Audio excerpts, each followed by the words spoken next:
Another big week for the Trump administration and a lot to talk about with my next guest, former White House Communications Director Anthony Scaramucci. He joins me now from the Hamptons. Thanks for taking the time out, Anthony. All right, you may have just heard... I requested a beach backdrop. I was saying I requested a beach bag. I didn't get it, though. Yeah, no. Sorry, but you're there, so I don't care. But listen, we were just talking with Patty Blagojevich. A lot of people think that 14 years in jail for her husband, who apparently had upset the Obama administration, was a bit much, given there was nothing other than their run-of-the-mill, campaign stuff where, what you guys should do is, let's do some fundraising. I mean, come on, who doesn't do that? Your local mayor does it.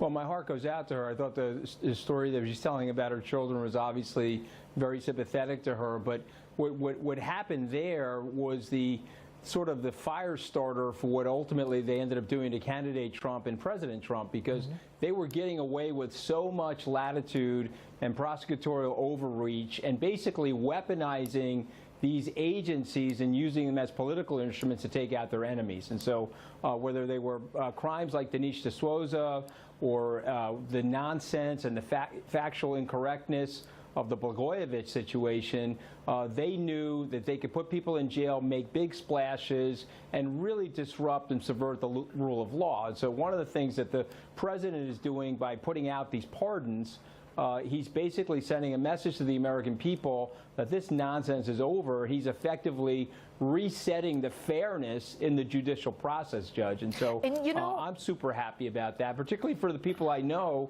that I know were treated unfairly. You know what's amazing about it? So many of the presidents wait until their last week or even their last day in office to pardon individuals.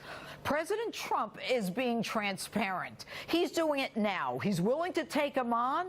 Give me whatever your criticism is. But, here's the difference between what they did and what a lot of them did. I mean, nobody gave Donald Trump money to do this. And if you think about Bill Clinton pardoning Mark Rich after his wife gave him millions of dollars for whatever, I don't know, maybe the foundation, the library, and he does it on his way out. This president has the fortitude or the chutzpah, let's say, to just do it and say, you know what, come at me, I'll tell you why.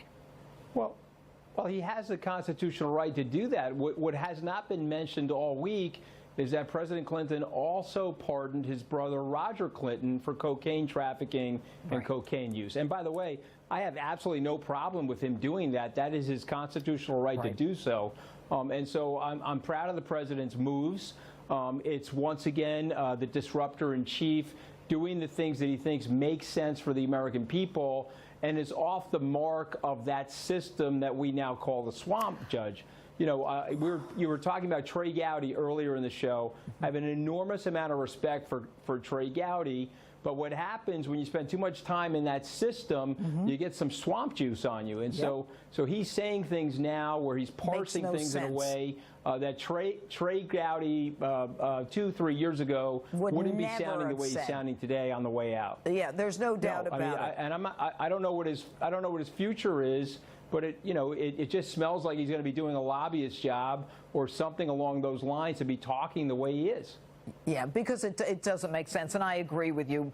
But I want to continue to talk about what has gone on this week with Ivanka and the left, the mainstream media and the left-wing liberals. What do you think of what happened with Samantha Bee?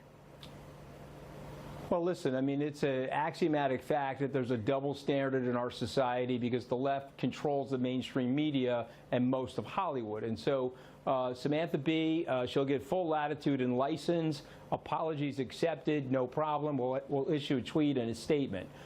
Somebody on the right that does the same thing, they want to hit the eject button like they did in the Austin Powers movie and flip people into the fire. And so they do that constantly. And it's upsetting. And, Sean Hannity and I have actually debated this. He originally wasn't for boycotts. Now he is for boycotts because, Really? unfortunately, because if you don't fight fire with fire, Judge, Sean's position was in the beginning, look, Yeah. I don't want anybody boycotted. I believe in free speech. Right. But then they start this boycott nonsense on him.